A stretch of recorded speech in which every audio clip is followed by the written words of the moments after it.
when Deborah was dying and all the amazing work she was doing, and when she died, there was press that I did. There was also a lot of press that I didn't do.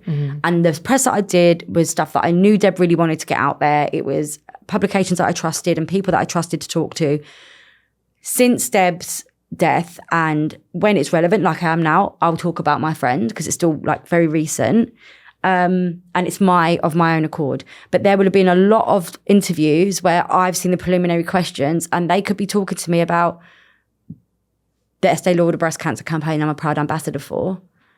And then in there, they'd want to start talking about Deb. I'm like, this is totally irrelevant. And it's that grief grabby thing. What's so nice is that I'm able to have boundaries now and be like, I don't have to talk about that. Like that is something so painful still and raw.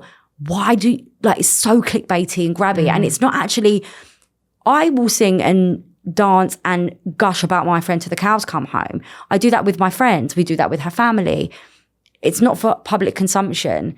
And I think that's the important thing now is actually going, my trauma for so long, it was the reason why people wanted to talk to me, I felt. And I've now become much more confident to go, well, I'm still Loza. And if people don't want to hear from me anymore because I'm not talking about cancer, fine. I don't care. Like genuinely, it will break my heart. It's a hard thing because it's like you don't feel very worthy, but I know that's not who I am. So I'm Lauren. The reason why I've got to this point isn't because I had cancer, it's because I'm Lauren and I've done what I've done with it. So therefore I need to give myself the space and the permission to say, I'm not going to keep going reliving my trauma for anyone else now.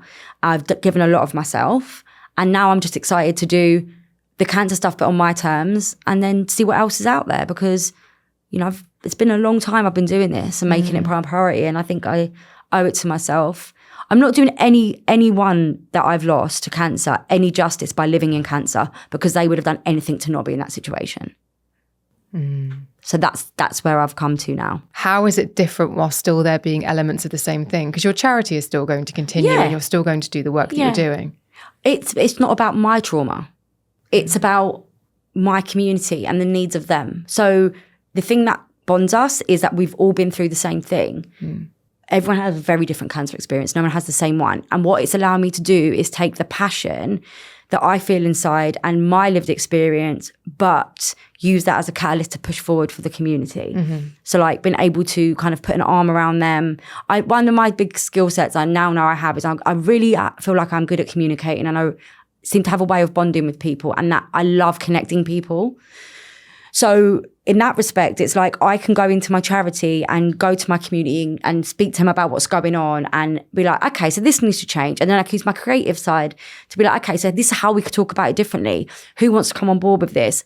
At the same time, making sure they're secure and they're safe and they're not like exploited for their stories and stuff. Because how would I feel? So it's no longer about my trauma. It's about giving the best of my skill set and my lived experience and my massive privilege of a platform to help other people. So I can separate it. So, you know, I've had it before with, you know, I just did a Gemma Styles podcast the other day. It was really nice. And we talked about the same thing. And I was like, I'm just not going back and reliving the cancer stuff now. Like I'll say I had breast cancer, but we don't need to know the ins and outs of how that happened. You can find that anywhere.